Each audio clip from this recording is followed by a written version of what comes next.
रामचन्द्राय जनकराजमनोहराय मामकाभीष्टदाय महितमङ्गलम्।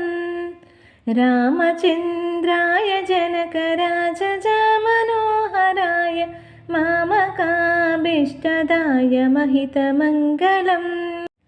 कौसलेशाय मन्दहासदासपोषकाय वासवादिविनुतसध्वराय मङ्गलम्। रामचन्द्राय जनकराजमनोहराय मामकाभीष्टदाय महितमङ्गलम्। चारुमेघरूपाय चन्दनादिचर्चिताय हारकटकशोभिताय भूरिमङ्गलम्। रामचन्द्राय जनकराजमनोहराय मामकाभीष्टदाय महितमङ्गलम्। ललितरत्नकुण्डलाय तुलसीवनमालिकाय जलजसदृशदेहाय चारुमङ्गलम्। रामचन्द्राय जनकराजमनोहराय मामकाभीष्टदाय महितमङ्गलम्। देवकीसुपुत्राय देवदेवोत्तमाय भावजागुरुवराय भव्यमङ्गलम्।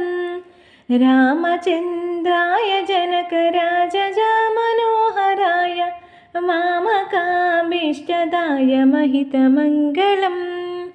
पुण्डरीकाक्षाय पूर्णचन्द्रवदनाय अण्डजावाहनाय अतुलमङ्गलम्। रामचन्द्राय जनकराजमनोहराय मामकाभीष्टदाय महितमङ्गलम्। विमलरूपाय विविधवेदान्तवेद्याय मुमुखचित्तकामिताय शुभगमङ्गलम्। रामचन्द्राय जनकराजमनोहराय मामकाभीष्टदाय महितमङ्गलम्।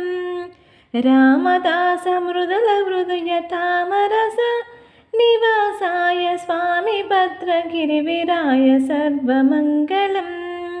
दिव्यमङ्गलम् महितमङ्गलम् महितमङ्गलम्। रामचन्द्राय जनकराजमनोहराय मामकाभीष्टदाय महितमङ्गलम् महितमङ्गलम् महितमङ्गलम्।